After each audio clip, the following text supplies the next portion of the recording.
BJP कार्यालय पर मनाया गया गुड़ी पड़वा उत्सव। वरिष्ठ नेताओं ने गुड़ी पूजन कर एक दूसरे को दी बधाई।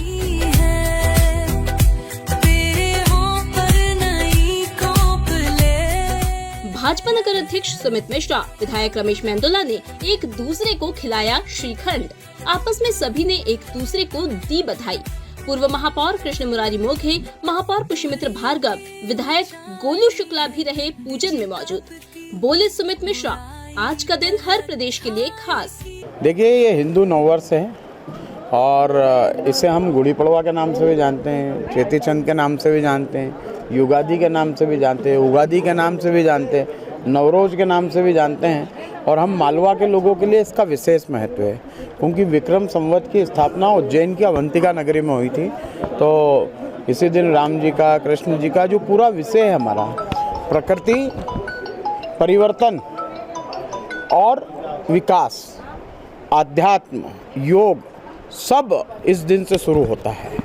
और मैं नववर्ष की आप सबको शुभकामनाएं देती हूँ। चूँकि भारतीय जनता पार्टी कार्यालय पर हम सभी सनातनी लोग हैं, हम सभी अवसर और समय समय पर हम आयोजन पार्टी कार्यालय पर करते ही हैं। तो ये हमारे हिंदू धर्म के लिए बड़ा गौरव का विषय है और ये हम सब के लिए भी गौरव का विषय है, क्योंकि इसी दिन परिवर्तन का नियम भी इसी समय है। तो मैं नए साल की आप सबको बधाई देता हूँ और यही नया साल एक भारत श्रेष्ठ भारत की परिभाषा को भी परिभाषित करता है, क्योंकि आज भिन्न भिन्न प्रदेशों में भिन्न भिन्न नामों से हम आज का नववर्ष मनाते हैं। मिश्रा ने कांग्रेस को हिंदू विरोधी पार्टी बताया। देखिए, कांग्रेस कुल मिला के हिंदू विरोधी पार्टी है, वो सनातन की विरोधी पार्टी है, क्योंकि उसके बड़े नेता कहते हैं कि सनातन समाप्त होना चाहिए। उनके अलायंस के लोग कहते हैं कि हिंदू धर्म एक एड्स की बीमारी है। और कांग्रेस के कई वरिष्ठ नेता समय समय पर उलूल जुलूल बयानबाजी करते आए हैं।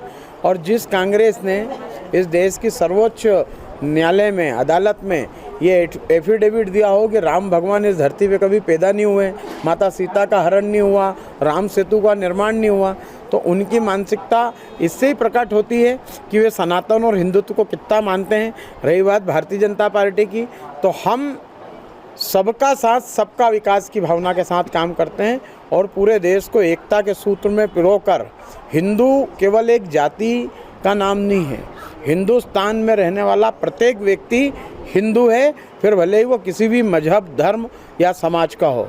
इस परिभाषा के तहत भारतीय जनता पार्टी हर उस आदमी, हर राष्ट्रवाद और वंदे मातरम कहने वाले का हम सम्मान करते हैं। और जो इस देश के देशभक्त हैं, जो सच्चे देशभक्त रहते हैं, फिर वो किसी भी धर्म से आएँ, वो हिंदू ही कहलाते हैं। इसलिए जो देशभक्त होगा वो भारत माता की जय बोलने में उसे परहेज नहीं होगा, वंदे मातरम बोलने में परहेज नहीं होगा, और हिंदुस्तान के जो हमारे 30 त्यौहार हैं उन्हें भी मनाने में परहेज नहीं होगा।